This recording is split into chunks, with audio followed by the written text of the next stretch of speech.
We march, we move, everybody. Let's do it. We head to our final game of the season against Illinois. Said it'll be a year of regret for a long time. We get locked out for running back Montanez, and the punter Lane Rowe goes to UMass. Could be worse. Dimu throws like 4 or 5 a game. Well, if I played every snap, Lord knows, I mean, I'd always just run the goddamn football, if we're being honest. If we're being honest, I'd just run the ball a ton. But, you know. All right, so how are we looking for the players that we are late approaches for? Casey Figueroa, we're okay. Actually, here, we can sort by position here. The other thing a lot of people think is he was out there for Parkstone. That's a fair call, too. For anybody, by the way, we talk about, like, all sports here, but obviously you can tell hockey is, it's up there for me and this community. So, it might end up being a decent amount of hockey talk. Yeah, I mean, that's the interesting thing about the offseason, right? For any sport, it's like, oh, man, that guy's getting kind of old. He gets paid a lot of money. More often than not, it doesn't work out. But, man, when it does, who cares, right? Like, a bad contract can end up looking really good really quickly. For the hockey fans out there, Sergei Bobrovsky looked like he had the worst contract in the league. He just won a Stanley Cup. Not a single person cares about that contract anymore. Josh Mond, the scholarship offer didn't give us any kind of impact. It didn't for Tavares Sauer either. Or Juan Beaver. Or Ronnie Butcher. Or Carl Thomas. Okay. Who's your favorite team? I am a Bruins fan. So, for those of you that are going to be like, I'm out of here, thanks for hanging out. But, yeah. An unapologetic Bruins fan. A New England sports fan in general. All right. Well, we still need a running back. I think another running back, that is, and I'm pretty sure that's going to have to come from the transfer portal at this point. Or somebody with a 1-star pipeline rating. So, Alani Pryor, we'll look at you. Dion Lockett, what's this guy's name? Lenzel Buggs. Great name. Great name. Baraka Egbo. What do we have for 2 stars?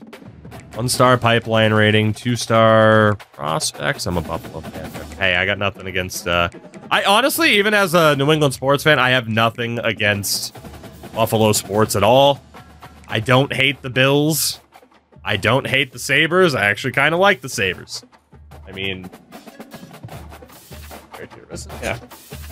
I mean, granted, I have a jersey for every NHL team, but I mean, I'm 30, so I grew up with Dominic Hasek running the hockey world, you know?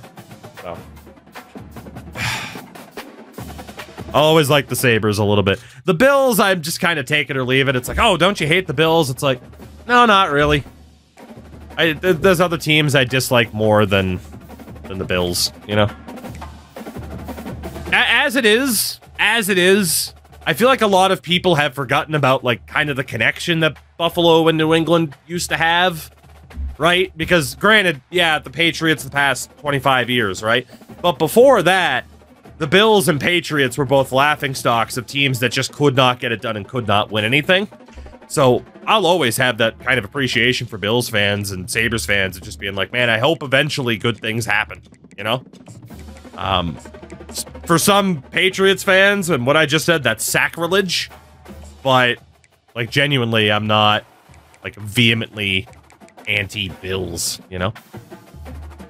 I'm a Sharks fan. At least we had some good year. Dude, the Sharks rebuild, though, is going perfectly.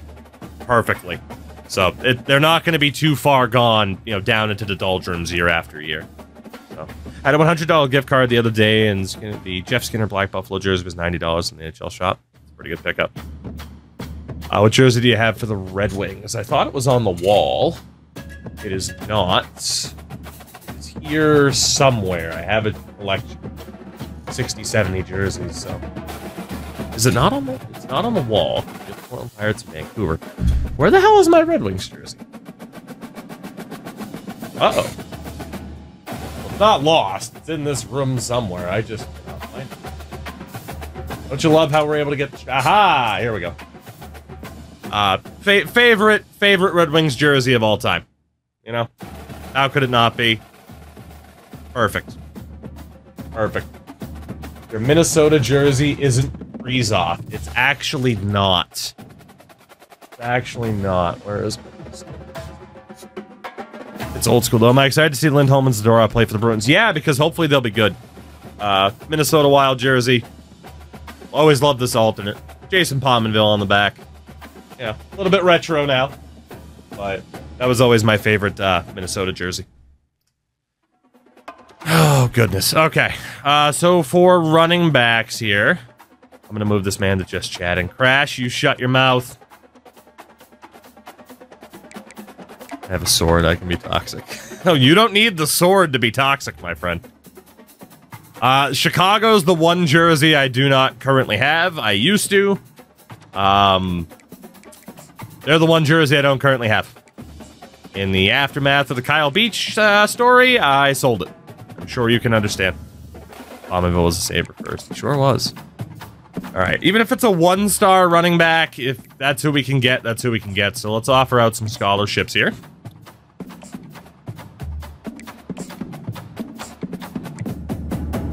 Let's see.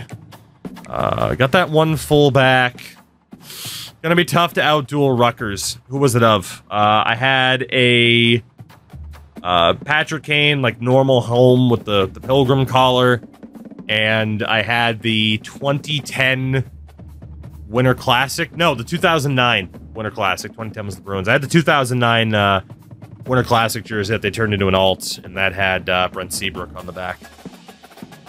So, what are the other shades of blue on the right for the bar? I believe it's the prospective amount that you're going to gain on that guy heading into the next week, if I'm not mistaken.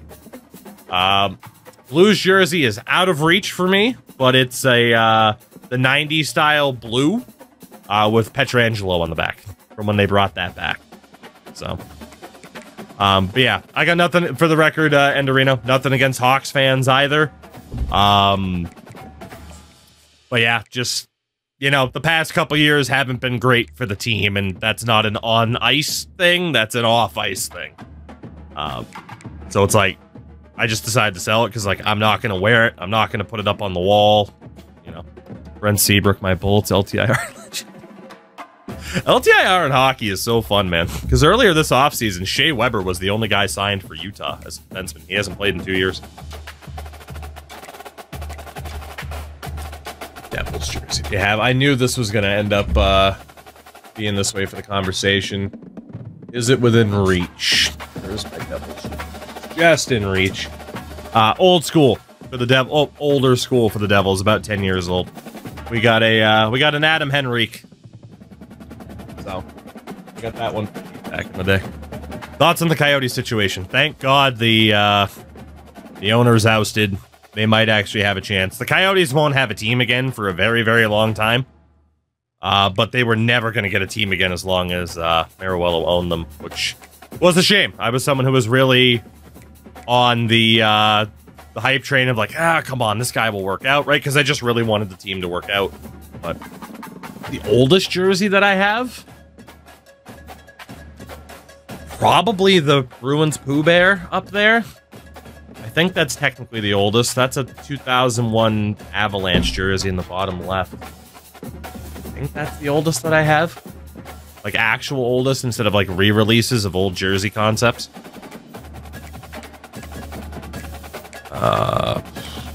We should be looking all right at tight end. We still need 2 tight ends.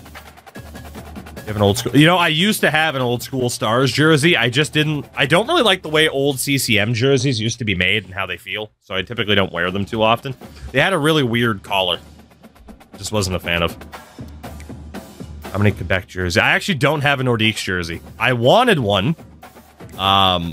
Particularly the throwback that the Avalanche put out for Reverse Retro 1. But that was during COVID.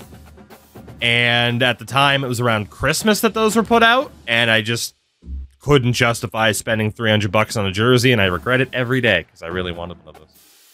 So, right, give me 1 second here. So we needed that one defensive end. We got 2 guys in the mix there that we're looking okay for. Please tell me your Stars jersey is Madonna. It's a Tyler Sagan, currently, is the Stars jersey I have right now. They hear they're trying to put a blue card in soccer. I did, which I'd actually be okay with. Did I see the Stamco Fanatics jersey? I did! I did. Oh, boy. Okay, I need to add some linebackers to our list here. We need 1 defensive back, 3 guys. My favorite hockey jersey I own that's not a Bruins one, the Ray Bork Colorado Avalanche one with the 2001 Cup patch, man. I mean, that's... I could be buried in that jersey for all I know. Am I going to get the new Ducks jersey? Probably not, because it's so similar to the alternate that they had. But it is pretty nice. It is pretty nice. Prediction for Swayman's new contract. A lot, and he deserves it, and hopefully they give it to him already, for God's sakes. God's sakes, please. Alright, let's see. Do we have any linebackers that we might be able to bring in? Zach Gentile, Nate Kavka, Ed Paquette's already on our board. Jared Mayweather is very unlikely. Oh boy, this is good. Do we have any 2 stars? We have Wade Wolf, Cam Mazur, Hodges, Desmond Duval. That's that for the moment for outside linebackers. For how hard I left. Oh, for the Ducks? There. And, you know, Mighty Ducks cartoon was popular, man. Take advantage, right? Alright, the odds that we make up any ground on any of these guys here, the 3 stars, incredibly unlikely. So let's just get them off the board now. Probably not going to make up ground for Wade Wolf. Or him. Okay, we're going to be looking at 1-star linebackers now to fill the roles. Except for maybe Desmond Duval. We could put up a bit of a fight for him. But yeah, linebacker-wise, I mean, we're going to have to rely on the transfer portal big time. Big time this season. It was all the 2 stars, right? I think that was all the 2 stars it was. 1-star outside linebacker, just because we're desperate. Ty Lieber. Kenyon Vibora. J.R. Harriet. Jace DiNapoli. Nate Peacock. And Jason Hagg. We need some of these guys to be half decent, please. Please, please, please. Right now, we're not even looking for quality. We are just looking for guys to make sure that we have the roster filled out and balanced. Some of these guys might be gems as well, but we don't really have time to scout them to find out. So, beggars cannot be choosers at a time like this. Go back to our board. Sort by interest level. Who's the lowest that we've already been working on? Get Rowe out of there. Actually, some of these guys aren't looking that bad. McCray, let's drop you back down to 10 points. Mighty Duck Animated and Street Sharks. And back to the... Do you remember? I forget who it was. I think it was with Sin Endo and I on the hockey pod. That we talked about Street Sharks and kind of revisiting how ridiculous that show was. The character names, like all of it. Street Sharks is like the quintessential 90s show because it is just so absurd. You know? Colin, what's going on, by the way? I'm doing very well. How are you? Holy link. Do I dare click the longest eBay link of all time? Oh, the Nordiques Huskies? Yeah. That would have been an interesting rebrand. 90s show that tried to replicate Ninja Turtles. I mean, there were a lot of Ninja Turtle knockoffs, let's be honest. When something's super popular, there will be knockoffs. That's how it works. Alright, get about 10 points onto all of you guys. Which NHL team do you think brings back their retro logo next permanently?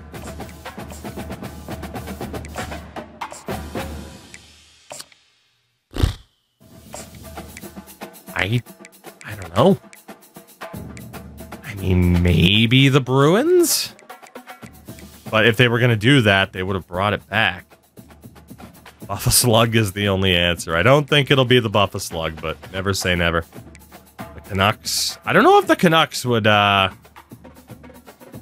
to do that. Mild Child, Can I ask why? Because we don't actually have any home games left this season. We're about to play our final game of the year, and it's on the road. There we go. There's all of our hours. Mag, all good. All right, let's finish up this season, shall we? Season 2. I want to see if you have an error. Look. Just for the hell of it.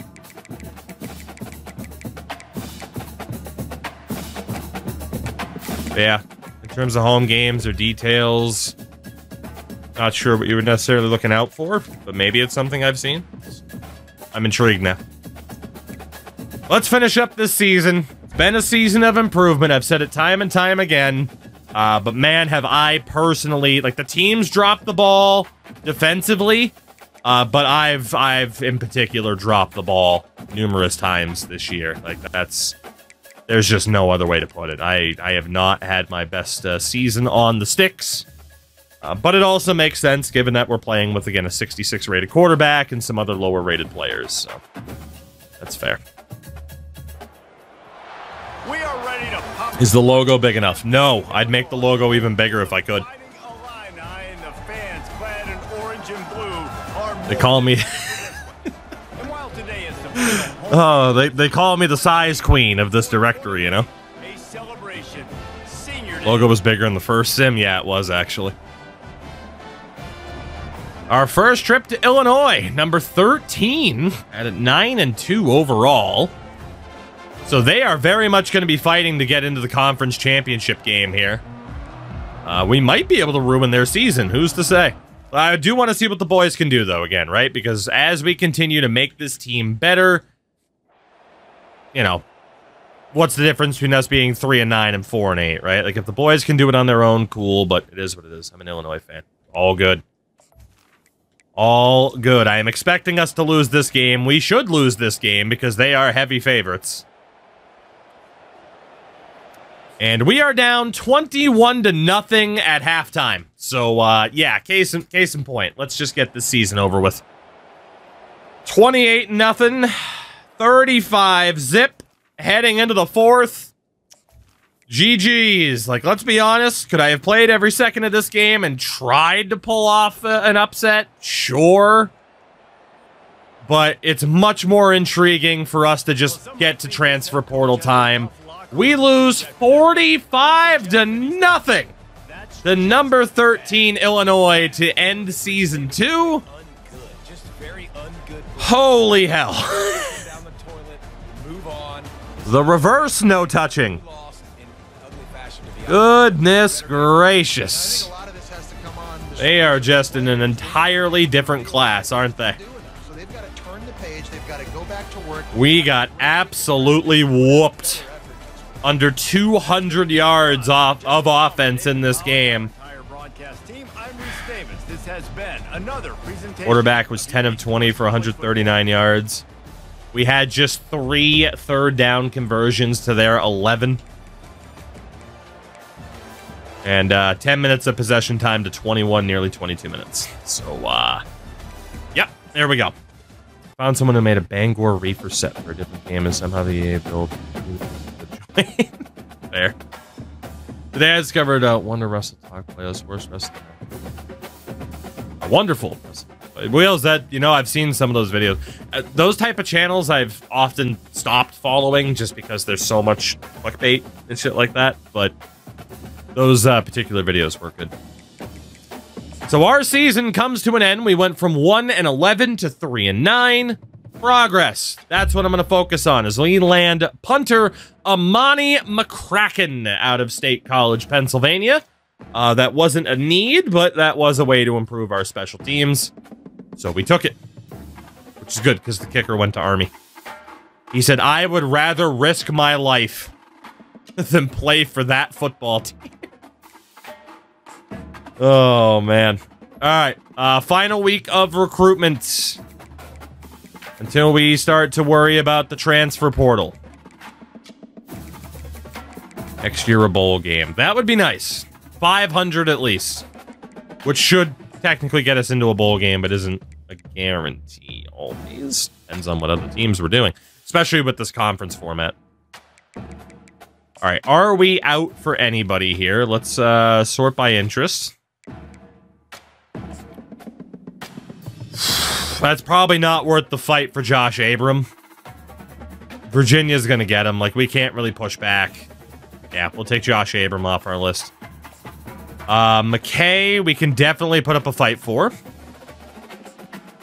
Same with Desmond Duval. Ledyard. There's another punter. I'll leave him on the list for now. Jared Hill's gone. He's going to Rutgers. I can't deal with a 5-star pipeline tier, so he's gone. He was also a luxury addition. We can still fight for Junior Alualu. Still fight for Mac McAdam. We're looking okay for Haig, but if Vandy comes in with a scholarship offer, we're probably dead in the water. Same situation with Peacock. Okay. All right, so again, we still need 2 running backs. We got 4 on the board. Hopefully we land 3-star Ed Keenan. That would be great. We need 2 tight ends. Still got 4 on the board. Defensive line, we needed 1 more. It's between McAdam and Goodwell. As long as we can land 1 of them, that's good. We need a crap load of linebackers, and now we have quite a few on our board. Technically look for middle linebackers, and then we need 1 defensive back. We look good for Ryan Pritchett. And then McKay is a bit of a long shot, so it hasn't been the best recruitment class for us in terms of the sheer amount of prospects, but it looks like we're still on pace to fill our team needs. Let's go to middle linebacker. See if there's anybody we can add to our list late. I highly doubt it, but you never know. Yeah, nobody there. What about 3 stars with a pipeline? There is. Shout out to, I'm guessing it's Paywu. Thank you for the follow. Grass. Welcome, welcome. How the heck are you? Right, let's see. Tim Washington. Connor Kruger. Actually doesn't even have a pipeline rating. What about for 1 stars? We'll add Andreas Montez, Alex Marquez, and Gerald Meary. Okay. You usually recruit the best players, look for scheme fits. Right now, we're looking for the best players. And trying to make them... You know, trying to mold them to our schemes. Eventually, it'll be, once we have a little bit more control and can kind of command players, then it will be look for guys who are not only good players, but also fit what we're trying to build. Yeah, for the moment, it's a beggars can't be choosers mentality when it comes to this program. Alright, so see if we can get any sort of impact going with these particular players here, and then in a moment, we'll be able to see who's getting relegated and who the conference champions are that are going to be promoted. Maybe I shouldn't have offered Washington a scholarship. Yeah, it's very unlikely we get those bottom 3. I've already wasted 15 points. Let's not waste more. We're not going to be able to make up ground for these guys. They're too far gone. Too many big programs are in the running. So Alex Marquez, let's just go full house for you to try to make up ground if we can. And then Montez will put 5 more points on. Okay, so recruitment-wise, we're still looking okay. But let's get through week 15 because there will be a couple of games played. And we'll be able to take a look at everything that happened this season, what's going on around the country as well. We do land the 3-star running back, Ed Keenan. We don't know if he's a gem or a bust, but he's good enough for us. Lakewood, New Jersey's Ed Keenan. We also land one of the 2 tight ends that we needed. Nate Isaac out of Milton, Mass. 2 more recruits there. Helps us out quite a bit. We get locked out for a couple of guys, but that's okay. And Stovall, the safety, still not too happy with us, but no biggie. No biggie. All right. So let's take a look at our team and also the national stats and see how that played out. So Bryce Frost, 3,100 yards, 28 touchdowns, 17 picks. It feels like I threw every single one of them, but I didn't. He only went up 1 overall throughout the season. Just a little bit disappointing for somebody with star dev. But he was still arguably our best option at quarterback. We take a look at that player card. Has a couple of abilities. I don't know why the numbers are so wonky. That's weird. We look at his rating. Still has star dev. Again, he's only capped out on max accuracy, IQ, and elusiveness. So, I mean, he can continue to get better. I'm hoping we see some big off-season development from him, especially with the coordinators that we have. Rushing-wise, 675 yards for the senior, Spencer Strickland, but only 1 touchdown. Our rushing game was atrocious this year in terms of the amount of touchdowns. Just 5 on the year. Not good. Receiving-wise, the reception king was Scooter Page with 61, but the yardage king was the senior Javian Foreman with 900 yards and 9 touchdowns. He was tied with the freshman LJ Young Jr. So, again, we still have, you know, some things working. Again, we're on the power spread offensive scheme. Certainly seemed to throw the ball more than I was anticipating with that particular scheme. That was one of the big problems this year. The offensive line was atrocious in a lot of ways. Particularly Kalen Franklin and DeMarcus Perkins. Wow, the O-line was bad. Okay. Defensively, never good to see somebody with over 100 tackles. It means that they were on the field a ton. Bubba Van Claiborne with 107 tackles. However, Stefan Green is that man. 11.5 sacks. We brought him over through the transfer portal. Jesus Christ. It is going to be a shame if this man plays bottom tier football for his entire career. We need to figure it out before he eventually graduates or goes pro. What a season for Stefan Green. Oh my. Well, that was certainly another gigantic problem this year. We moved Matthew York from punter to kicker, and he went 14 of 25 with 2 missed points, a block as well. I wonder if that's because we set ourselves to be more conservative, so our coach was setting him up for longer field goals. Let's take a look here. Let's see, he was 2 of 3 from inside the 29, 5 of 5 from up to 39, 2 of 3 from up to 49, 5 of 14 from 50 yards or more. Okay. That was the issue. That was one of the big issues. We set our AI coach to be a little bit more conservative, but way too conservative. That man's hard right. Goodness gracious. Okay, let's not... I know we had 94 kick power, but let's not have somebody going for multiple 50-yard field goals. Our offensive aggressiveness was at 40. Jesus. We'll set the adaptive AI and no huddles. We'll set the adaptive AI to balanced. Still conservative on the no huddle, and then offensive aggressiveness we'll put at 45. And hopefully that helps for next season, especially when we will not have a kicker with the attributes of that guy. Holy hell, what a rough season for him.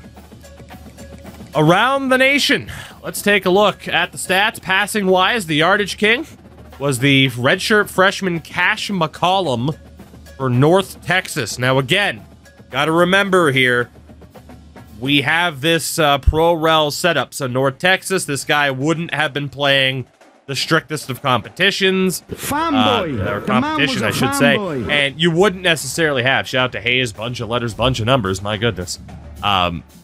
He wouldn't have been, you know, even risking, like, oh, we scheduled Georgia, haha. Like, no, he was only playing lower-level talent.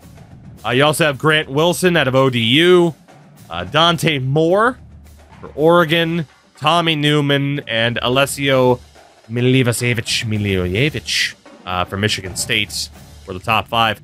The touchdown king with 38, Forrest Brock at Temple. And Grant Wilson, Ricky Van Buren for UAB, DJ Lagway, and Cash McCollum. Obviously, it was a three-way tie with 35 touchdowns. The most interceptions, 18 from ULM's Hunter Herring. The most in the nation, and our boy Bryce Frost was tied for the second most. Not great. Yardage per game, by the way, Miller Moss didn't play much. Luther Richardson did. Mid-Tennessee State. Rushing-wise, 3 guys broke 1,000 yards. Gabriel Benyard at Kennesaw State, Freddie Brock at Georgia State, and C.J. Baxter at Texas. The touchdown leader with 15 was Ricky Hunt Jr. for the Ohio Bobcats. You also had Freddie Brock, DJ Giddens, Samuel Brown V, and Branson Robinson, I should say, had 11, as did Elijah Davis and Ruben Owens. In terms of the receiving leaders, Jayshon Platt at FAU, 82 receptions, led the nation. The yardage king, though, was Jaden McGowan at mid-10. You had Sean Williams up there, Jamal Edgerine, Ashton Cozart, and Quentin Redding. Top 5. Listen, today we learned kickers are full of themselves. That's true. The touchdown leader, 21 touchdowns for Illinois' Mario Sanders II. I mean, no wonder why they absolutely crushed us. I mean, Mario Sanders was unstoppable this year. You also had Kyron Hudson up there, Nick Marsh, Jamori Macklin, and Nick Anderson for Oklahoma. Wow. The guy doesn't know the difference between a 60-yard field goal at high elevation with the wind in his back. That's, that's fair. It's just, he's got a boot. Give him a chance. The best offensive lineman, I mean, based off of most downs played, would have been Grayson Maines for Temple. The worst was Laquan Moore. 18 sacks allowed in 12 games. That is a rough season, my man. The tackle leader was our own Bubba Van Claiborne with 107.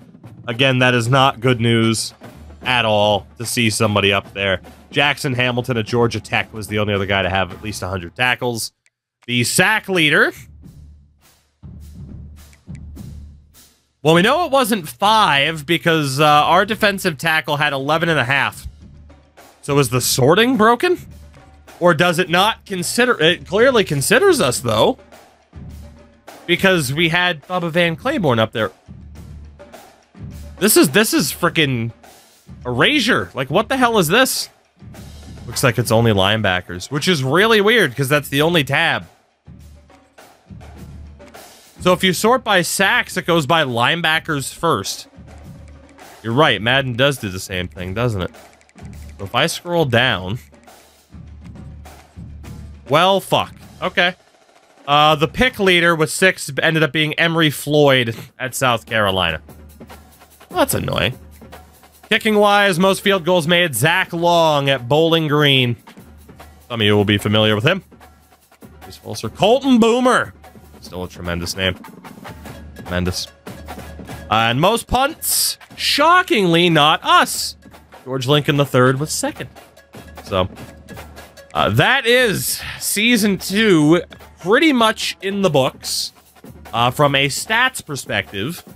But now, the focus shifts to promotion and relegation. Actually, before that, the Heisman finalists for Season 2.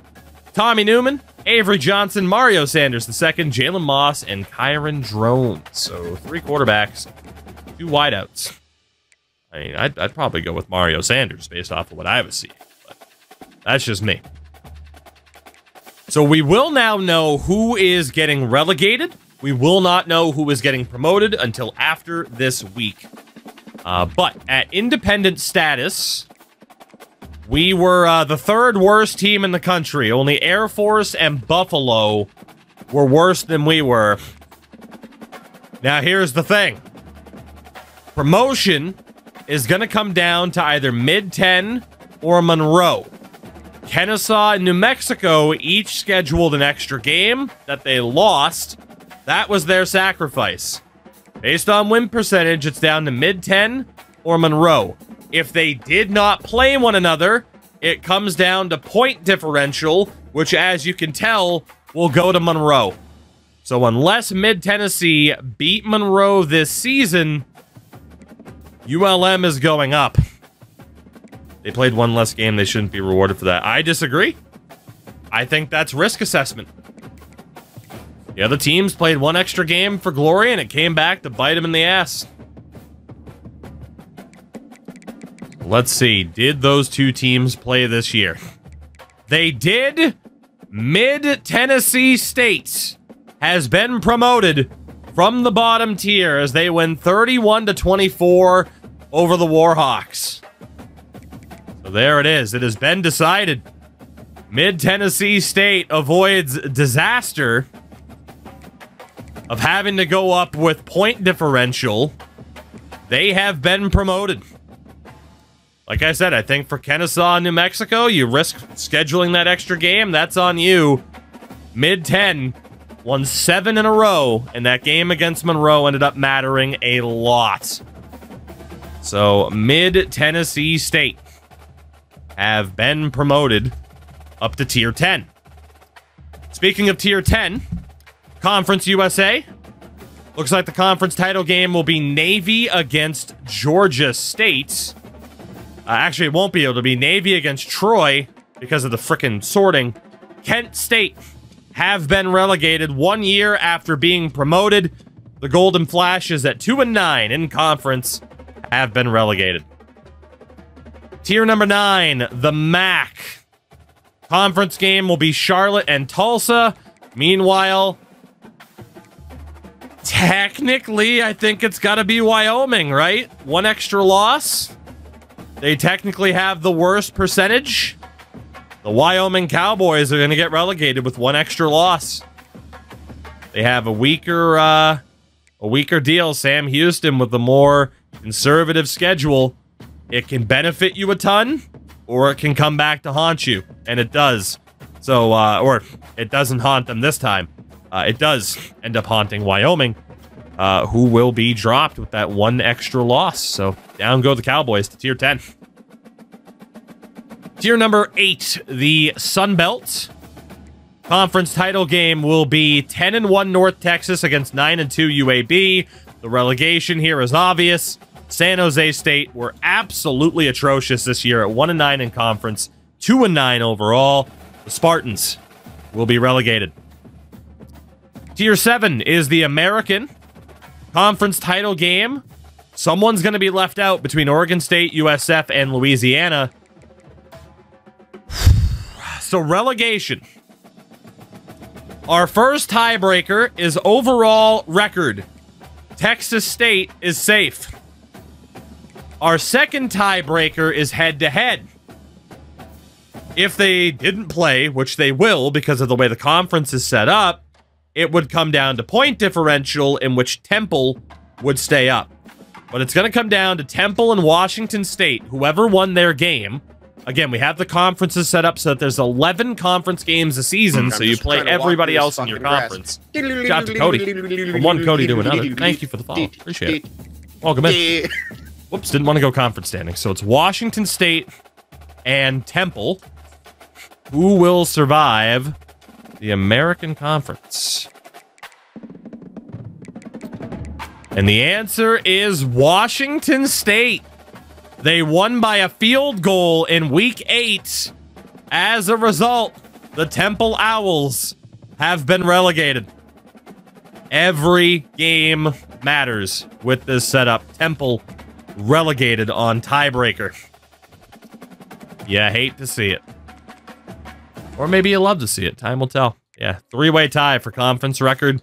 Temple, the odd team out. Tier 6, the Mountain West. We'll see Illinois against Kansas State for the conference title, while the Kansas Jayhawks, I believe this is 2 years in a row they've been relegated. 1-10 in conference. Kansas going down another tier. Tier 5, chat voted it to be the Pac-12. Conference title game will be Cincy versus Pitt. Relegation ends up being Northwestern. Because of overall record, Arizona scheduled an extra game, and they won that game. Their aggressiveness benefits them. It haunts Northwestern, who will be relegated down to Tier 6. We get to our first Big Four conference, the ACC. Conference title game will be Washington against either West Virginia or Syracuse, while the Memphis Tigers have been relegated after an abysmal 1-10 season in conference. In the Big 12, conference title game will be USC against either UCF, Kentucky, or TCU. The relegation, though, belongs to Arkansas, who finished just 2-8 in conference. So down go Arkansas. Again, you're supposed to have 11 conference games. They only had 10, which is weird. But there you go. Down they go. In the Big 10, conference title game will be either Wisconsin or Texas against Texas Tech. Relegation, though, is Mizzou. Old Missouri have been relegated. 3-8 overall in conference. And then top tier, the SEC. Conference title game will be Georgia against Texas A&M. Relegated after just one season in the top tier. They were promoted last year in favor of the Texas Longhorns. Ole Miss have been relegated right back down, winning just one conference game this season, which is pretty brutal. Pretty brutal indeed. So down they go. So we'll have to see who wins the conference title games to find out. I know a lot of teams did only play 10 conference games, which is kind of weird. I'm going to double check settings, but I know the settings are fine, but still basing it on win-loss. I mean, it is what it is. Is it fair for some teams? Maybe, maybe not. In terms, we could go specifically off of head-to-head, but then this team might have beaten that team while that team didn't beat that. You know, it could be a pain in the ass. So, conference title games. Conference USA, Navy versus Troy. Pac-12 is Pitt versus Cincy. Big 12, we got TCU and USC. Tulsa and Charlotte for the MAC. UAB and North Texas for the Sun Belt. A&M and Georgia for bragging rights and the #1 seed in the playoffs. Illinois and K-State for the Mountain West. Oregon State and Louisiana. West Virginia, Washington. Texas versus Texas Tech for the Big 10. So, we will see what happens. In terms of our coaching staff, I hate to do it, especially because Richard Sykes is so highly leveled. But I do need to see if there are coaches out there that fit a little bit better. Josh Isadora is fine, but I need to find a scheme for an OC that fits. So we do have to risk Richard Sykes, or do we? Because Veer and Shoot is close enough, right? He's a level 27. What does he have again? He's got points in Recruiter, which is really nice for this guy. I gotta keep this guy. He's too good. He's too good. Extra points on Motivator would be nice. But yeah, we're gonna keep them. We're gonna keep both of them this year. I think that's a smart move. Well, let's find out then who the promotion spots are going to, and then obviously we'll see what the playoff tree looks like as we get middle linebacker Alex Marquez out of Seminole, Texas. One of many linebackers that we still need. He may leave on his own anyway. That's true. We got locked out, or not even locked out. A couple of guys decided to go elsewhere. Okay. We're going to have to be pretty on point in the transfer portal here. All right. Mario Sanders did win the Heisman. First time I've seen a wideout win the Heisman in this game. I mean, if he wasn't going to win it, who was? 73 receptions, over 1,400 yards, and 25 touchdowns. Yeah, he deserved it. Mario Sanders, you're a Heisman winner for Illinois. All right, and that brings us to, first and foremost, conference championship, and then we'll check out the playoff bracket.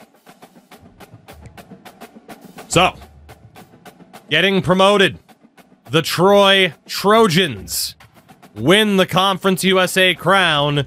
They will be promoted up to Tier 9. Troy gets the win over Navy. We'll go to the MAC next, which ended up being Charlotte over Tulsa. So the 49ers are on their way up. In the Sun Belt, you have UAB dominating North Texas. UAB gets promoted. In the American, Louisiana stomps Oregon State. The Ragin' Cajuns have been promoted. Tier 6. Speaking of Tier 6, the Mountain West sees Illinois with their Heisman winner get promoted. Again, a Tier 6 program. They can get the Heisman winner because of the competition.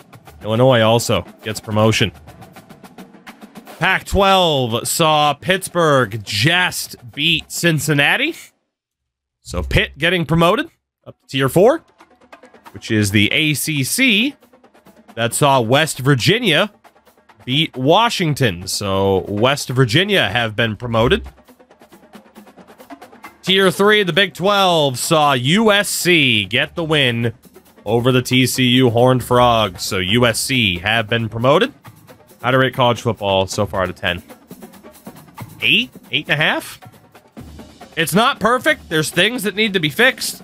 The foundation of the game, though, I'm very happy with. You know, I'm not the NCAA football subreddit that is acting like genuinely minor things not being in this game at launch are deal breakers and that we were all lied to. Like, look, I agree. It would be nice to know the top 25 toughest places to play and to have a fucking menu for that, like in 14. But Jesus Christ, for some people, you would have thought that's the equivalent of you just punched my grandmother in the face. How dare you? You know? Every video game subreddit's a cesspool. That is true. That is true. All right. Let's see. So again, USC get promoted. In the Big Ten, Texas is going back to the top tier as they survive Texas Tech. And, of course, the SEC is at the top. It's only for bragging rights at that tier. But the Georgia Bulldogs will be the #1 seed in the playoffs, which means now is the time to take a look at that bracket. And it will be K-State against Texas Tech. Winner plays Georgia. A&M against USC, with the winner playing West Virginia. Liberty against Michigan. Winner plays UAB. Cincinnati versus Washington, with the winner playing Illinois. So again, UAB being one of the 4 teams with a bye. I'm just trying to walk is shocking. However, shout out to JLC for the follow, by the way. However, again, they are a Tier 8 program. Also means that the top 4 conferences don't automatically get the buys. But they're a Tier 8 program. You know, they were playing teams, and here, I'll actually show you their schedule, but they were playing teams like Rice, App State, South Bama. I mean, you would expect a team like that to be able to go on a run, and they did, because of who they were playing. I mean, yeah, Arkansas State, they kicked the crap out of Akron. 79 overall team. Will they do well in the playoffs? Maybe, maybe not. Time will tell, but we'll see what happens. Check Michigan's schedule. I could be wrong. I think they were 6-5 when he ran through, but now they're 7-5. I don't, even if that is the case, I don't care. I think it's the highest rated from the conference winners. That would make sense. Yeah, UAB is #3 at 11-2. Heading into the playoffs. That would explain it. Yeah, Illinois, A&M, Georgia. Okay. Yeah, Liberty is at #6 after a 10-2 season in Tier 6 Mountain West. Troy Trojans are ranked because they went 12-1 in Tier 10 of 11. And then obviously, like, yes, the rankings can be a bit weird in this game. It's obvious strength of schedule is weighted way, way too heavily right now. But I found a way to not really care about it that much because I have a fantasy scenario going anyway. So there you go. You do what you got to do. I'm sure they will fix it based off of the complaints that have been out there. So we'll see what happens in the playoffs. We did get a job offer. I'm not going to take it. Again, we're with this program until the end. It is the defensive coordinator job at Coastal Carolina. Last year, they offered me the head coaching gig. So, yeah, we're not going there. Barris, what's going on, by the way? How are you? Again, we're going to keep our coach. So, early National Signing Day. Let's double check what our scenario is right now. I'm not going to see what the dev patterns are on these guys yet. We're going to save it until the very end with our whole class. But we got the quarterback that we needed in Dalton Hamrick. One of the running backs in Ed Keenan. Wide receiver, Emmett Schweitzer was still fighting for. Didn't get tight end Cam Hicks, but we did get one. We need one more still. So, again, hopefully the transfer portal will benefit us here. We got the O-line help that we needed. D-line, we're falling behind for Mac McAdam. I don't think that's going to happen. Yeah, we're going to have to be pretty busy once the transfer portal opens. To fill some of these gaps and to try and get as many people into the program as we can, just so that we have options. So, not getting Ryan Pritchett kind of sucks, too. We were in a good spot for him. Or the safety, Isaac McKay. Fair enough. Yeah. So, we'll have our work cut out for us here.